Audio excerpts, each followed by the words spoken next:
Chapter number 59 of our series Laxmikanth का 6th addition चल रहा है। तो स्टार्ट करें 59 तो जो है सेंट्रल विजिलेंस कमीशन। तो इसका एस्टेब्लिशमेंट देख लेते हैं। तो फर्स्ट है कि एक मेन एजेंसी है जो भी करप्शन के केसेस होते हैं जो उसके रिगार्डिंग, तो ये मेन एजेंसी है सेंट्रल गवर्नमेंट में, और ये एस्टेब्लिश हुई थी 1964 में एक एग्जीक्यूटिव रेजोल्यूशन से, जो कि गवर्नमेंट सेंट्रल गवर्नमेंट ने लाया था। और इसका जो एस्टेब्लिशमेंट है वो एक रिकमेंडेशन किस कमेटी की हुआ था, तो ऑलरेडी ये कभी कभी ऑब्जेक्टिव में पूछ लेते हैं। तो ये संथराम कमेटी है, उनकी रिकमेंडेशन पे हुआ था। ओरिजिनली ये ना ही ये कॉन्स्टिट्यूशनल बॉडी थी, ना ही ये स्टैट्यूटरी बॉडी थी, लेकिन 2003 के अंदर इसको स्टैट्यूटरी जो स्टेटस है वो पार्लियामेंट द्वारा दे दिया गया। 2004 में जो सीवीसी है उसको एक डेजिग्नेट किया गया, एक एजेंसी जो रिसीव कर सकती है और एक्ट कर सकती है किसकी कंप्लेंट पे, जो ये विसल ब्लोअर्स होते हैं जो भी इंफॉर्मेशन देते हैं रिगार्डिंग द करप्शंस, और किस अंडर में जो रेजोल्यूशन इंटरेस्ट डिस्क्लोजर और प्रोटेक्शन ऑफ इन्फॉर्मल रेजोल्यूशन है, जिसको पॉपुलरली विसल ब्लोअर रेजोल्यूशन भी बोलते हैं। और जो ये ओनली कमीशन है जिसको डेजिग्नेट किया गया है कि जो कंप्लेन करता है उसके अगेंस्ट में भी ये एक्शन ले सकती है अगर जो कंप्लेन करता है वो कोई फेक कंप्लेन है, मोटिवेटेड हो, वेक्सेशियस कंप्लेंट हो। और जो सीवीसी है वो कंसीव किया जाता है कि एपेक्स टॉप लेवल की विजिलेंस इंस्टीट्यूशन है जो फ्री ऑफ कंट्रोल होती है किसी भी एग्जीक्यूटिव अथॉरिटी से, मॉनिटर करती है सभी विजिलेंस की एक्टिविटीज सेंट्रल गवर्नमेंट के अंडर में, जो भी एडवाइस करती है वेरियस अथॉरिटीज़ को सेंट्रल गवर्नमेंट के अंदर में जो काम कर रही है in planning, executive, reviewing and performing and reforming their vigilance work. अब देख लेते हैं इसकी कंपोजिशन कि जो सीवीसी एक मल्टी मेंबर बॉडी है जिसमें जो सेंट्रल विजिलेंस कमिश्नर होते हैं वो चेयरपर्सन होते हैं, and not more than 10 vigilance commissioner होते हैं। ऐसा नहीं है, नॉट मोर देन 2 होते हैं, बिकॉज आपको ये वर्ड इसलिए यूज़ किया गया because of central information commission में हमने पढ़ा था कि जो सेंट्रल इंफॉर्मेशन कमिश्नर होता है वो चेयरपर्सन होता है, and not more than 10 ICs. इसको आप कंपेयर करके चलेंगे जो सेंट्रल विजिलेंस कमीशन में, इसमें जो चेयरपर्सन है वो सेंट्रल विजिलेंस कमीशन है, और जो अदर विजिलेंस कमीशन है वो 2 से ज़्यादा नहीं होने चाहिए। तो ये आपको कंपैरिजन अब क्लियर हो जाना चाहिए। और ये अपॉइंट किए जाते हैं प्रेसिडेंट साहब द्वारा, और ये किस प्रोसेस से होता है, by warrant under his hand और सील। ये इंपॉर्टेंट प्रोसेस है, इसके बारे में आप खुद गूगल करके पढ़ेंगे, बिकॉज मेंस का भी एक टाइप का जो क्वेश्चन था इसके रिगार्डिंग में ये पॉइंट बनता है उसमें इंपॉर्टेंट। लेकिन ये जो प्रेसिडेंट साहब है किसी कमेटी की रिकमेंडेशन पे ये करते हैं, तो जो कमेटी है तो उसमें कौन कौन होता है, तो ये 3 मेंबर की कमेटी होती है। जैसे जो CIC है वहाँ पे भी 3 मेंबर की कमेटी थी, तो डिफरेंस भी दोनों का समझेंगे। तो यहाँ पे जो प्राइम मिनिस्टर होते हैं वो हेड होते हैं इस कमेटी के, और जो यूनियन होम मिनिस्टर्स होते हैं, union minister of home affair, और जो लीडर ऑफ अपोजिशन होते हैं लोकसभा के अंदर। तो जो PT 365 में हमने डिस्कस किया था CIC में, वहाँ पे PLO डिस्कस किया था कि prime minister, leader of opposition और कैबिनेट ये हमारा चीफ इंफॉर्मेशन कमीशन में होता है।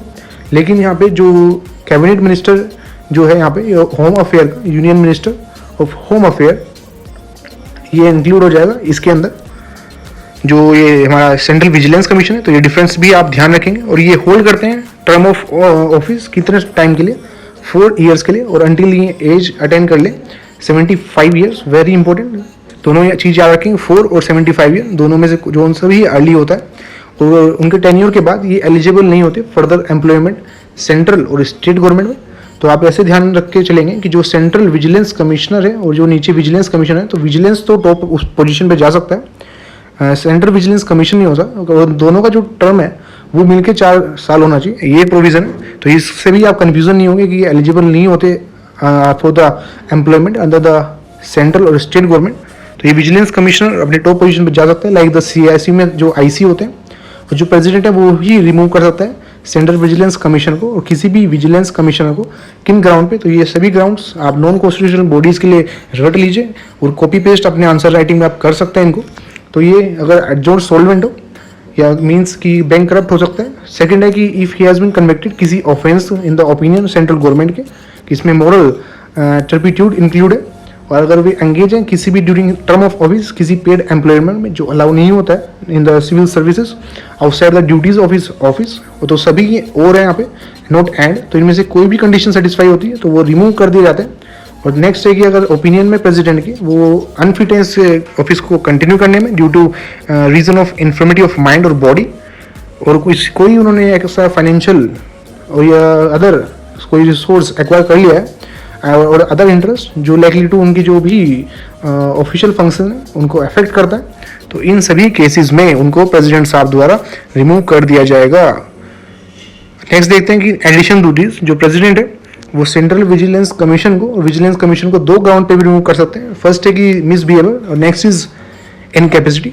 और जो फर्स्ट है मतलब हमने दो ऊपर केसेस पढ़े हैं फ्रॉम ए टू ई, इन केसेस पे तो कर ही सकता है। सेकंड जो ये केसेस हैं ये है मिसबिहेवियर और इनकैपेसिटी। ये कीवर्ड आप ध्यान रखेंगे। हाउएवर लेकिन इन केस में कि जब भी मिसबिहेवियर और इनकैपेसिटी पे उनको रिमूव करना होगा तो प्रेसिडेंट साहब को ये केस है सुप्रीम कोर्ट में रेफर करना पड़ेगा फॉर द इंक्वायरी। और अगर Supreme Court after the inquiry सही ठहरा देता है जो भी कारण है रिमूव करने का, और ये सेम एडवाइस करता है प्रेसिडेंट को कि रिमूव कर दीजिए, तो ये he is deem to be guilty of misbehaviour.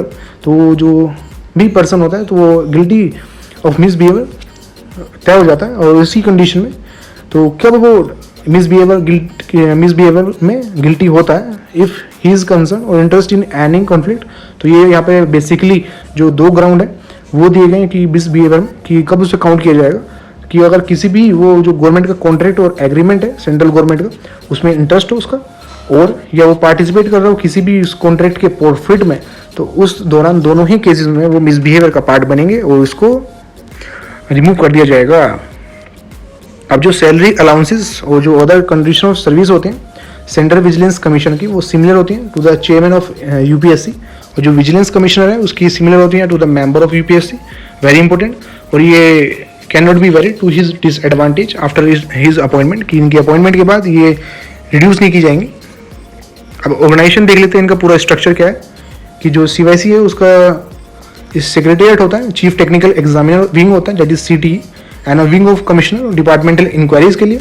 और जो सेक्रेटेरिएट होते हैं, जो सेक्रेटेरिएट कॉन्सिस्ट होते हैं secretary, joint secretary, deputy secretaries, under secretaries और ऑफिस स्टाफ होता है इसके अंदर।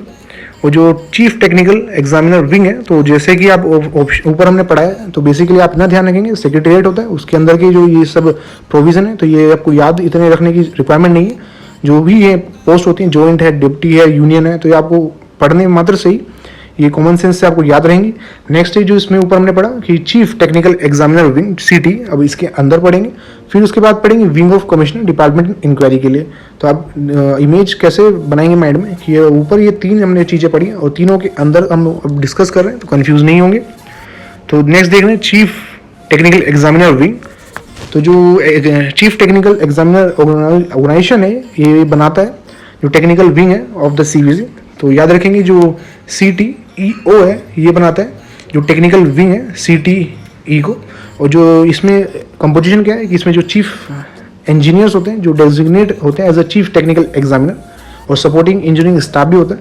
मेन फंक्शन क्या होता है इसका कि जो भी टेक्निकल ऑडिट है कंस्ट्रक्शन वर्क का गवर्नमेंट ऑर्गेनाइजेशन का, विजिलेंस एंगल से जो भी करप्शन की रिगार्डिंग वो टेक्निकल जो ऑडिट होती है वो ये करते हैं, और इन्वेस्टिगेशन करते हैं स्पेसिफिक केसेस का जो भी कंप्लेंट की गई है रिलेटेड टू कंस्ट्रक्टिव वर्क। और कोई भी जो असिस्टेंस है उसका एक्सटेंशन सीबीआई को देने के लिए रिगार्डिंग इन्वेस्टिगेशन, कि कोई केसेस का सीबीआई कर रहा है उसको जो असिस्टेंस चाहिए उसमें हेल्प चाहिए, तो ये काम करते हैं रिगार्डिंग कोई भी टेक्निकल मैटर्स में। बिकॉज आप जब वर्क करते हैं डिफरेंट फाइल्स को मेंटेन रखना पड़ता है सभी चीज़ को, तो ये जो टेक्निकल सपोर्ट है ये सब पूरी प्रोवाइड करते हैं और एडवाइस भी देते हैं असिस्टेंस सीवीसी। और जो चीफ विजिलेंस ऑफिसर है विजिलेंस केसेस में जिसमें भी टेक्निकल मैटर्स हैं, तो इंजीनियर है तो टेक्निकल मैटर में ही डील करेंगे। तो ये कीवर्ड आप जरूर मेंशन करेंगे अपने आंसर राइटिंग में भी। जो कमिश्नर होते हैं फॉर डिपार्टमेंट इंक्वायरी, जैसे आपको ऊपर बताया कि हमने डिस्कस कर लिया सेक्रेटेरियल, उसके अंदर का चीफ टेक्निकल एग्जामिनर विंग जिसे जो ऑर्गेनाइजेशन है वो अपॉइंट करता है, ये हमने डिस्कस कर लिया। और एक wing of commissioner for department inquiry CDIs वो डिस्कस करते हैं। तो जो फंक्शन करता है एज अ इंक्वायरी ऑफिसर, जो कि ओरल की बातचीत करके जो इंक्वायरी कंडक्ट करता है और डिपार्टमेंटल प्रोसीडिंग में जो इनिशिएट की जाती है किसी भी पब्लिक सर्वेंट के अगेंस्ट में। अब फंक्शन देख लेते हैं कि हमने आपको अब तक इमेज पूरी ही क्लियर हो जानी चाहिए जो CBC की डिस्कस किया है कि नॉन कॉन्स्टिट्यूशनल बॉडी किस रेजोल्यूशन किस ईयर में कब इसको स्टैट्यूटरी बिल आए, किस रिकमेंडेशन किस कमेटी की रिकमेंडेशन पे आया था, क्या कंपोजिशन डिस्कस की है, कौन अपॉइंट करता है और किस कमेटी की रिकमेंडेशन पे अपॉइंट करता है। प्लस फिर हमने नेक्स्ट इसका डिस्कस किया कि रिमूव कैसे करते हैं इसको, कि जो ग्राउंड हमने पढ़े A to E। देन हमने डिस्कस किया दो ग्राउंड मिसबिहेवियर, तो वो भी रेफर करना पड़ता है सुप्रीम कोर्ट को, तो वो सब जो मैटर डिस्कस किए। उसके बाद हमने ऊपर डिस्कस किए जो तीन इनकी कैटेगरीज दे दी हैं कि जो कंपोजिशन आप समझ सकते हैं जैसे कि सेक्रेटरीट दे दिया, एग्जामिनर विंग दे दिया और जो CDIs दे दिए गए, तो इनके अंदर का देखा है। तो ऐसे आपको without touching the book crystal की माइंड में होने चाहिए। तो फंक्शन देख लेते हैं. फर्स्ट इज कि to inquire or cause an inquiry or investigation to be conducted to reference जो सेंट्रल गवर्नमेंट द्वारा की गई है जो पब्लिक सर्वेंट के अगेंस्ट में कि of the central government. Basically आप इतना ध्यान रखें कि ये करप्शन की केस देखता है.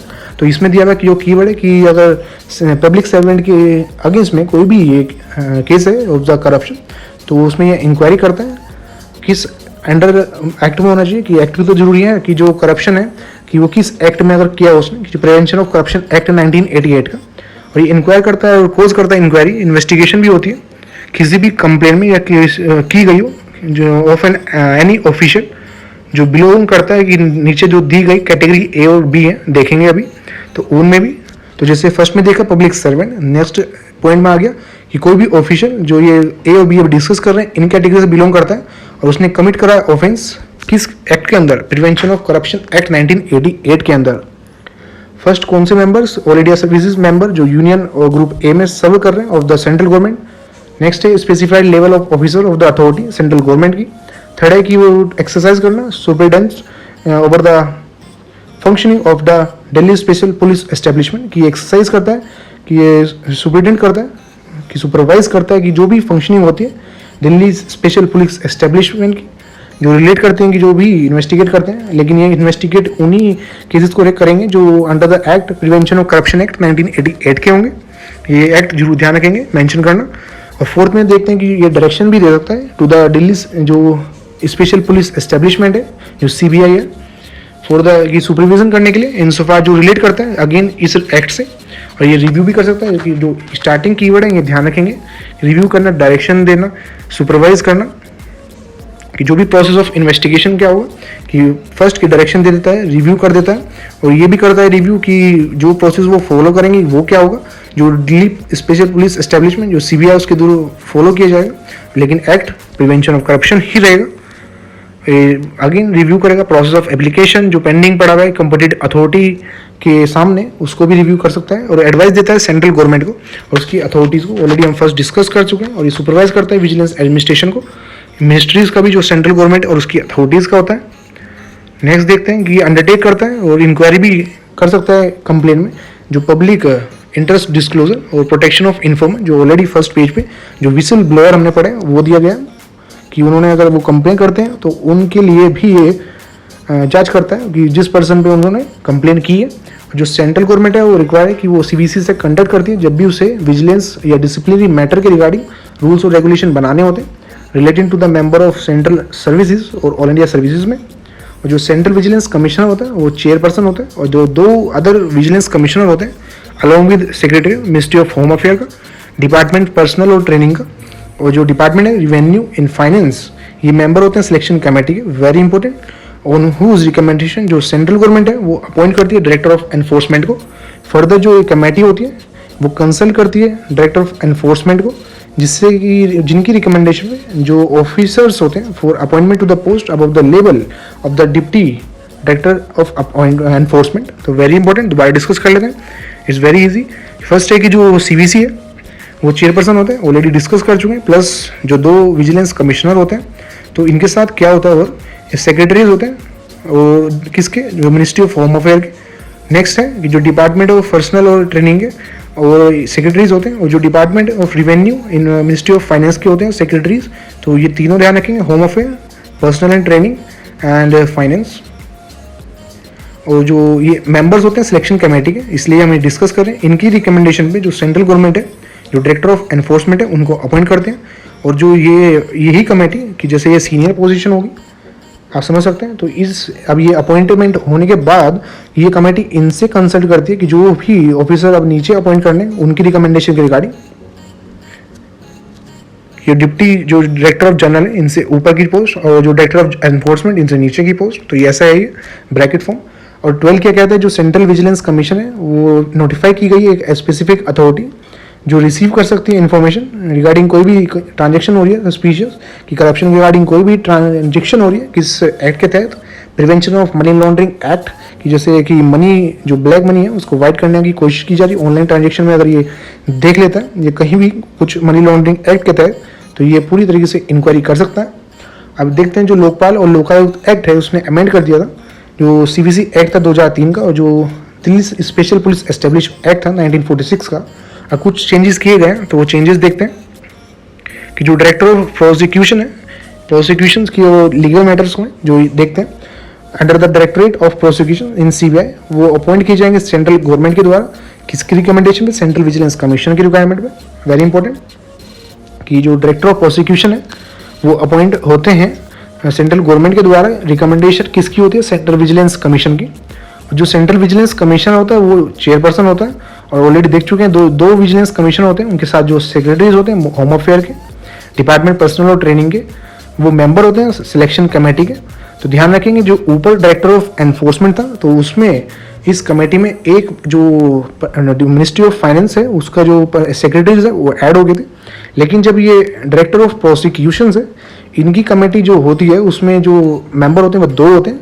जो सेक्रेटरीज होते हैं, मतलब जो सेक्रेटरीज के रूप में आपको 2 बताया जा रहा है कि secretaries ministry of home affair के, ये नंबर आप पे नहीं चाहिए कि 2 नंबर बोले, मतलब कि ये 2 जो सेक्रेटरीज डिपार्टमेंट्स हैं उनके, कि secretaries of ministry of home affair और जो डिपार्टमेंट ऑफ पर्सनल ट्रेनिंग के ये मेंबर्स होते हैं, जिसकी रिकमेंडेशन में जो सेंट्रल गवर्नमेंट है वो अपॉइंट करती है ऑफिसर जो एसपी लेवल के पोस्ट के होते हैं और जो सीबीआई से ऊपर होते हैं, एक्सेप्ट डायरेक्टर ऑफ सीबीआई, इन्हें छोड़कर।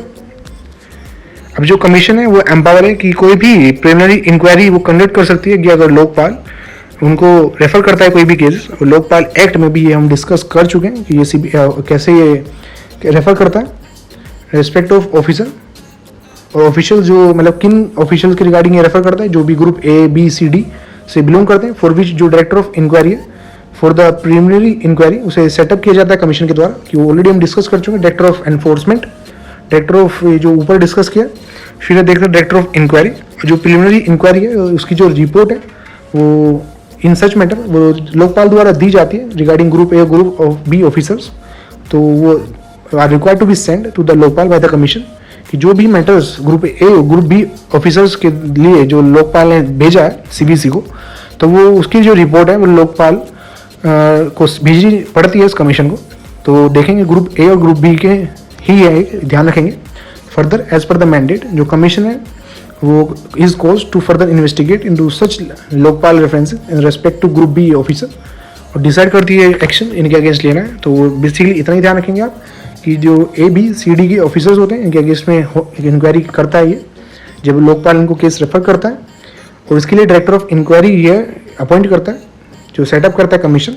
और ये नीचे कुछ नहीं है, ये इतना ही ध्यान रखें कि जो चारों के अगेंस्ट में इंक्वायरी रेफर कर सकता है, लेकिन ग्रुप ए और ग्रुप बी में इसको जो रेफर है कमीशन को वापस देना पड़ता है, नहीं कमीशन को लोकपाल को देना पड़ता है, तो ये ध्यान रखेंगे।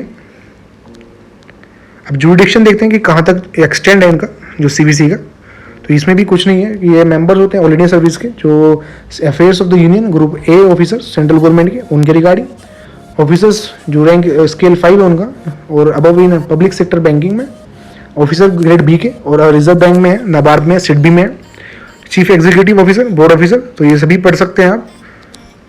नेक्स्ट मूव करते हैं जो वर्किंग है इसकी, कि जो सीबीसी है सीबीसी कंडक्ट करता है इसकी प्रोसीडिंग, तो इसका हेडक्वार्टर है दिल्ली के अंदर, तो इसके दी गई ये सभी पावर की अपने प्रोसीजर खुद प्रोसीजर रेगुलेट कर सकता है, और इसके पास सभी पावर होती हैं as a civil court, very important. और उसकी जो प्रोसीडिंग है उसका जुडिशियल कैरेक्टर है, कि सिविल कोर्ट ऑलरेडी हम ये सबऑर्डिनेट कोर्ट्स में डिस्कस कर चुके हैं कि जो ये क्रिमिनल कोर्ट्स होते हैं और सिविल कोर्ट्स होते हैं कि कौन कौन से केसेस ये डिस्कस करते हैं, कोर्ट ऑफ सेशन सब चीज़ें। और ये इट में कॉल फॉर इन्फॉर्मेशन और रिपोर्ट फ्रॉम सेंट्रल गवर्नमेंट और इट्स अथॉरिटी, कि जो भी अगर इसे अपने काम को करने के रिगार्डिंग कोई भी इन्फॉर्मेशन चाहिए, कोई भी रिपोर्ट चाहिए, तो ये सेंट्रल गवर्नमेंट और उसकी अथॉरिटीज़ के ले सकता है regarding the general supervision over the vigilance. और कोई भी एंटी करप्शन का वो काम है तो उसके रिगार्डिंग ऑलरेडी आपको एक्सप्लेन कर दिया गया है। जो सीवीसी है on the receipt of the record of inquiry undertaken by any agency on reference made by it, advise करती है सेंट्रल गवर्नमेंट को और उसकी अथॉरिटी को कि क्या आगे का एक्शन होना है, कि जो भी रिपोर्ट इसको दी जाती है तो उसके अकॉर्डिंग ये बताता है सेंट्रल गवर्नमेंट को, उसकी अथॉरिटीज़ को, कि क्या इसमें आगे एक्शन लेना है। और जो सेंट्रल गवर्नमेंट है उसकी अथॉरिटी इस एडवाइस को कंसीडर करती है जो सीबीसी द्वारा दी जाती है और ये अप्रोप्रिएट एक्शन लेता है। हाउएवर जो सेंट्रल गवर्नमेंट रहती है और उसकी जो भी अथॉरिटी होती है does not agree with the advice of the commission, कि जो सेंट्रल गवर्नमेंट है उसकी अथॉरिटी होती है वो उसकी एडवाइस को मना नहीं करती, and it shall communicate the reason, कि आप देख सकते हैं वेरी इंपॉर्टेंट पॉइंट है कि जो भी रिकमेंडेशन सीवीसी सेंट्रल गवर्नमेंट को देता है, जो भी एडवाइस देता है, तो वो उसको माननी ही होती है। अगर वो नहीं मानते तो उन्हें रीज़न मेंशन करना पड़ता है कि उन्होंने क्यों नहीं मानी, और वो भी रिटर्न में। Very important. तो आप देख सकते हैं ये बाइंडिंग वाला नेचर आ गया यहाँ पे। जो सीवीसी है वो प्रेजेंट करता है एनुअली प्रेसिडेंट को एक रिपोर्ट ऑन इट्स परफॉर्मेंस। तो आपको ऑलरेडी बताया गया है कि आप बॉडीज़ को ध्यान रखेंगे नाम कि कौन सी बॉडीज़ पार्लियामेंट को रिपोर्ट देती है, कौन प्रेसिडेंट को, बिकॉज ऑब्जेक्टिव में ये पूछ लिया जाता है। और ऑलरेडी टेस्ट सीरीज की सीरीज हमारी चल रही है, तो वहाँ पे भी ये क्वेश्चन आ चुके हैं। जो प्रेसिडेंट है वो फिर हाउस ऑफ द पार्लियामेंट में सामने इसको रखते हैं, दोनों ही हाउसेज में। अब देखते हैं जो विजिलेंस यूनिट है मिनिस्ट्रीज के रिगार्डिंग, जो सभी मिनिस्ट्रीज होती हैं और डिपार्टमेंट्स होते हैं यूनियन गवर्नमेंट के, उनके पास जो चीफ विजिलेंस ऑफिसर होता है, जो हेड करता है विजिलेंस डिवीजन को ऑफ द ऑर्गेनाइजेशन, जो भी कंसर्न होती है, जो भी असिस्ट और एडवाइस की जाती है, सेक्रेटरीज को, जो हेड ऑफ द ऑफिस होते हैं, उन सभी को, जो भी विजिलेंस का काम है रिगार्डिंग, जो भी करप्शन के रिगार्डिंग जो भी कुछ केस है, और जो इन्फॉर्मेशन मिसलीड है उनकी रिगार्डिंग, जो भी सभी मिनिस्ट्रीज़ का केस है उसके रिगार्डिंग जो चीफ विजिलेंस ऑफिसर है वो बनाया जाता है by the union government. And he also provide a link between his organisation and the central vigilance commission on one hand, और इसके जो ऑर्गेनाइजेशन होता है और सेंट्रल ब्यूरो ऑफ इन्वेस्टिगेशन होता है दूसरे हैंड, कि जो सीवीसी और जो सीवीओ है ये एक लिंक बनाता है अपने ऑर्गेनाइजेशन और सेंटर के बीच में, कि ये जो सीवीसी सेंट्रल विजिलेंस कमीशन है और जो ऑर्गेनाइजेशन है उसके बीच में, प्लस जो सीबीआई है उसके बीच में ये एक कनेक्शन बन जाता है। तो विजिलेंस जो फंक्शंस परफॉर्म किए जाते हैं सीवीओ द्वारा वो दिए गए हैं, कि कलेक्ट करता है intelligence regarding about corrupt practices, employees जो इसके ऑर्गेनाइजेशन में काम कर रहे हैं उनके रिगार्डिंग, कि जो भी मिनिस्ट्रीज़ हैं उनके जो अपॉइंट किया गया है चीफ विजिलेंस ऑर्गेनाइजेशन। तो फर्स्ट हमने देखा कि जो ये मिनिस्ट्रीज़ का एक ऑर्गेनाइजेशन बन गया, इसका प्लस जो कमीशन है उसका एक लिंक बनाता है, प्लस ये एक लिंक बनाता है ऑर्गेनाइजेशन का विद द सीबीआई।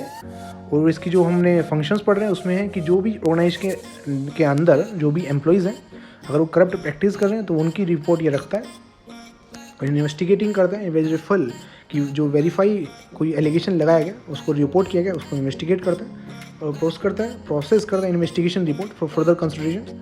कोई भी अगर डिसिप्लिनरी अथॉरिटी के द्वारा कंसर्न किया गया, कि वही सब पॉइंट सिमिलर है, डिफरेंट लैंग्वेजेस हैं इनकी, और मेन पॉइंट इनका वो है कि जो करप्शन के रिगार्डिंग कोई भी चार्जेस हैं उनको वेरीफाई करना, उनको प्रोसेस करना, उनको कलेक्ट करना और रेफ़र करना उस मैटर को सेंट्रल विजिलेंस कमीशन को फॉर एडवाइस जहाँ भी उनको नेसेसरी होगा।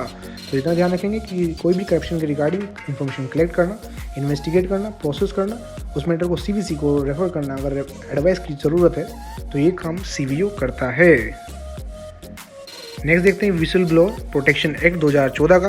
तो जो सेलेंट फीचर्स क्या हैं इसके, कि जो एक्ट है प्रोवाइड करता है एक मैकेनिज्म, एक तरीका जिससे कि जो भी बताता है, कोई भी पर्सन एक्सपोज करता है करप्शन के रिगार्डिंग तो उसे प्रोटेक्ट किया जा सके। और पीपल जो एक्सपोज करता है करप्शन इन द गवर्नमेंट और इरेगुलरिटीज़ बाय पब्लिक फंक्शनिंग, वो फ्री है कि उसे कोई भी तरीके का खतरा ना हो। और जो एक्ट है वो ऑल्सो प्रोवाइड करता है एक सिस्टम जिससे कि लोगों को एनकरेज किया जाए, उनके अंदर उत्साह बढ़ा जाए, उनके अंदर एंथुसियाज्म बढ़ाया जाए कि वो इन्फॉर्मेशन डिस्क्लोज करें करप्शन के रिगार्डिंग, और विलफुल मिसयूज़ भी ना हो पावर का by public servant including ministers. वो एक्सपर्ट द एक्ट जो पर्सन है वो can make a public interest disclosure on corruption before a competent authority, कि ये जो भी करप्शन के केसेस के रिगार्डिंग कोई भी पर्सन एक पब्लिक किसी भी कॉम्पिटेंट अथॉरिटी के सामने उसको केसेस को बता सकता है उस बारे में, which is at present the central vigilance commission, कि जो वो कॉम्पिटेंट अथॉरिटी कौन है, वो सेंट्रल विजिलेंस कमीशन है। जो गवर्नमेंट है बाय नोटिफिकेशन अपॉइंट करती है दूसरी बॉडी भी जो रिसीव कर सकती है कोई कंप्लेंट, कि जो सेंट्रल गवर्नमेंट है वो एम्पावर है कि वो कोई दूसरी बॉडी भी अपॉइंट कर सकती है, वेरी इंपॉर्टेंट, कि जो कंप्लेंट करे रिगार्डिंग करप्शन के रिगार्डिंग कंप्लेंट रिसीव करे। तो ये ऑब्जेक्टिव में पूछ सकते हैं, ये पॉइंट इंपॉर्टेंट है। जो एक्ट ले डाउन करता है कि पनिशमेंट की क्या पनिशमेंट है, 2 साल की सज़ा और 30,000 का जो फाइन है अगर फॉल्स और फेबुलस कंप्लेंट कोई फॉल करता है। वेरी इंपॉर्टेंट कि कोई भी जो अगर गलत इन्फॉर्मेशन देता है तो उसके रिगार्डिंग, तो ये एज अ ड्रॉबैक भी आप मेंशन कर सकते हैं अपने आंसर राइटिंग में, बिकॉज इसके कारण जैसे हमने पॉइंट 3 पढ़ा वहाँ पे लिख रहे हैं कि ये लोगों का उत्साह बढ़ाना चाहते हैं और ज़्यादा जिससे कंप्लेन दें लोग, लेकिन दूसरे ही पॉइंट में जब इतना चार्जेस लगा देते हैं तो जैसे ही कोई कंप्लेन देता है तो उसको एक डर भी रहता है। तो डेट्स वाई दोनों ही पॉइंट आप ध्यान रखेंगे। और जो पॉइंट 5 है कि ये एक्ट कहता है कि every disclosure shall be in good faith, और जो पर्सन जो डिस्क्लोज कर रहा है वो उसकी पर्सनल जिम्मेदारी है कि वो स्टेट करेगा क्या भी जो भी रीज़न वो बता रहा है, नेक्स्ट है कि जो disclosure can be made in return, जो डिस्क्लोज कर सकता है वो लिख के भी या ईमेल एड्रेस के थ्रू भी जो भी प्रोसीजर प्रिस्क्राइब किए गए और कंटेन द फुल पर्टिकुलर और कंपेन्ड बाय सपोर्टिंग डॉक्यूमेंट। कि इतना बेसिक इसका समरी है कि वो राइटिंग में या मेल के थ्रू अपनी इंफॉर्मेशन जो उसको डिस्क्लोज करनी है वो बता सकता है और उसके साथ अटैच कर सकता है जो भी डॉक्यूमेंट मटेरियल उसके जो भी आर्गूमेंट के सपोर्ट में। However no action shall be taken on disclosure if it does not indicate the identity of the complaint. तो ये पॉइंट अगेन जो पॉइंट 3 है उसका एक अपोजिट आ गया कि इन्होंने कहा है कि कोई भी पर्सन कोई भी एक्शन नहीं लिया जाएगा उस डिस्क्लोजर पे अगर वो पर्सन अपनी आइडेंटिटी नहीं बताएगा। It does not indicate the identity of the complaint और the public servant and if the कि वो अपनी आइडेंटिटी ने भी प्लस जिसके अगेंस्ट वो कंप्लेन कर रहा है उसकी आइडेंटिटी भी उसने नहीं बताई तो इन दोनों केसेस में कोई भी एक्शन लिए नहीं जाएगा। And if the identity of the complainant और the public servant is found to be incorrect कि दोनों ही केसेस में अगर बताई है तो अगर गलत नहीं होनी चाहिए, अगर नहीं बताई तो एक्शन नहीं लिया जाएगा। तो दोनों ही केसेस में एक्शन नहीं लिया जाएगा। तो ये थर्ड का अपोजिट हो गया। देखिए वहाँ पे बता रहे हैं कि ये बहुत ज़्यादा इनक्रेज करना चाह रहे हैं तो ये चीज़ें भी सेकंड पॉइंट सही है इसमें कि ये अगर इनकरेक्ट है तो कोई ऑप्शन बनता ही नहीं है लेना एक्शन। लेकिन फर्स्ट केस में कि अगर आइडेंटिटी नहीं बता रहा है कोई कंप्लेन फाइल करने वाला तो तब भी एक्शन नहीं ले रहा है।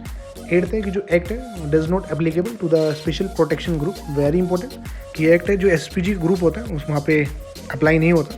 तो गाइस हमारा चैप्टर ये कंप्लीट हो गया। तो नेक्स्ट मिलते हैं जो उसका सीबीआई चैप्टर हमें डिस्कस करना है। तो रिमेनिंग जो नॉन कॉन्स्टिट्यूशनल बॉडीज़ के चैप्टर हैं ऑलमोस्ट डन है और जो नए चैप्टर इंक्लूड किए हैं वो भी कंप्लीट हो जाएंगे। और अब तक अगर चैनल को आपने सब्सक्राइब नहीं किया तो लाल बटन को दबा दीजिए। मिलते हैं इसके नेक्स्ट वीडियो में। Thank you.